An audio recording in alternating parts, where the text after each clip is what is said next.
شيخ البلقى وله رفيجي قال لها النفيش يسلمي عنده له ماكر طيور بسلمة وليا شبك بوشين يهديه على قديع. أبطل ماكر ما صار بوشين وثر الأمور تردت عند قديع وثر عيال عمه خذوا شيخته وتردت أموره. صار عقب 3 سنين أو محارين صار بالماكر له شبك انت يا نفيشي باكله له طير وجابه. ويوم جاء يبي قديع ولي والله ما من بيت قديع. نشد الرعيان عينت والشيخ قديع.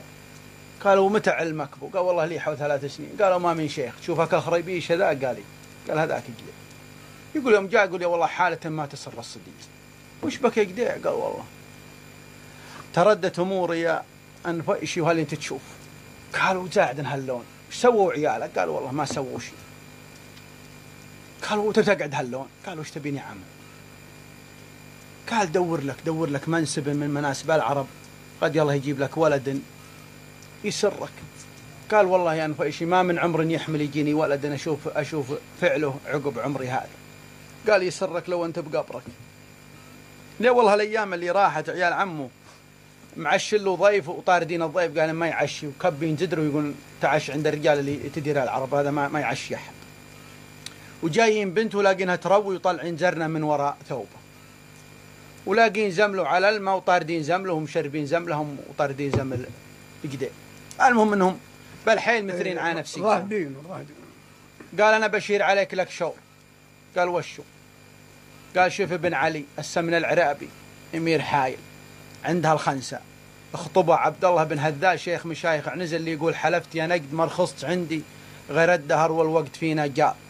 وجاي خطب منه وقال خبله وهو ما يبي يجوز الاجنبي ولا يبي جوازه. وقال عبد الله بن هذا لا والله انا احسب انها صاحيه وبيها ولا صارت وهو عذر ما هو. وتراه اللي جيت تخاطب منه يبي يقول خبله لا تخليه.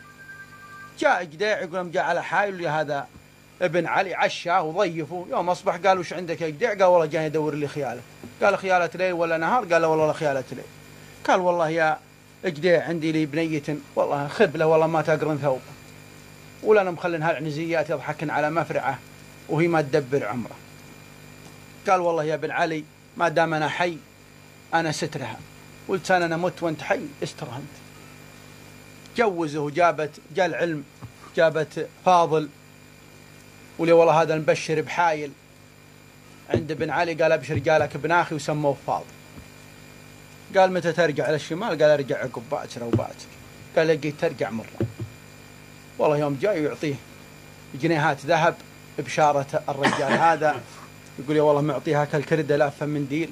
قال هذه تعطونها ابن اخي اللي تبر عطوه هي. هذه سلاح. يقول يوم جاء عمر الولد 13 جاءت الهدية يقولوا علجت بالواسطة البيت. يقول يوم جاء عمر الولد 13 قال يبا؟ قال نعم. قال انا اشوف الرجال يضيفون وحنا ما نضيف. قال تكبر وتضيف وانا ابوك.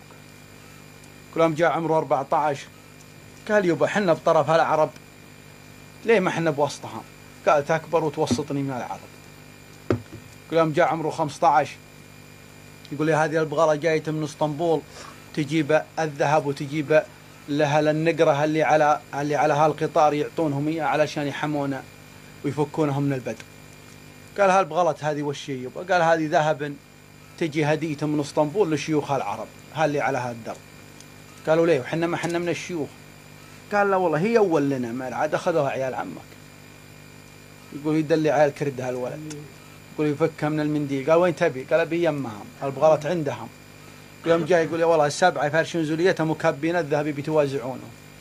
قال يا عيال أبوي خشير لكم بهذه. قالوا بس توكل على الله نقطع رجيبك الحين. يقول والستة يتم عليهم قطع رؤوسهم يقومون عنزة. قال والله يلي يقوم منكم ولا يلحق حنا أنتم مرعيين واللي منا يرعاكم بعد الله. ضف الذهب ويضف الذهب على بيت قديع يا ابن البيت يذبح جزور ويعيد الوجه الله. قال وين راع الربابة؟ قال نعم. قال تعال العذر يا الأجواد 10 اندمحناه و5 خفيهن وهم بيناتي. الأولة مقرون تخته تغشاه يلفح حدبها فوق جيب العباتي. والثانية ضيفي تخطراه والضيف ضيف الله من المكرمات. والثالثة زملي بسيفه تولاه يقول أنا اليوم هذه سواتي. والرابعة والرابعة ولد جاري تعشى خلى حريمه بالعرب صايحاتي. والخامسة قلبي من الغل شقاه وودع بيبان الضماير مواتي.